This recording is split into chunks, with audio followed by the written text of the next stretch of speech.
Hey everybody! Today we're going to learn how to fix low microphone volume issues. Incorrectly calibrated input sliders and restricted background sensitivity settings can make your voice sound incredibly quiet or completely faint to other meeting participants.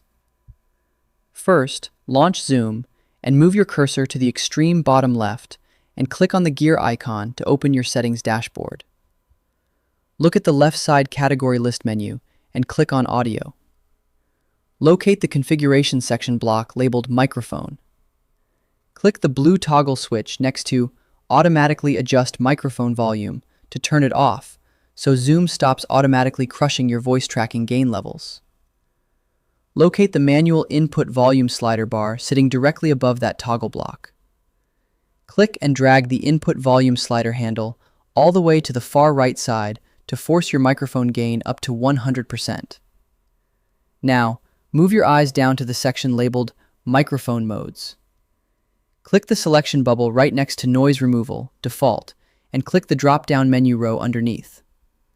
Change the setting value from Auto or High down to Low if your aggressive background filtering is accidentally dropping your microphone's true physical volume level. Close out of the Settings panel to instantly lock the updated audio parameters into your active profile layout. And that's it. I hope it helps you in your current and future project. Thank you for watching.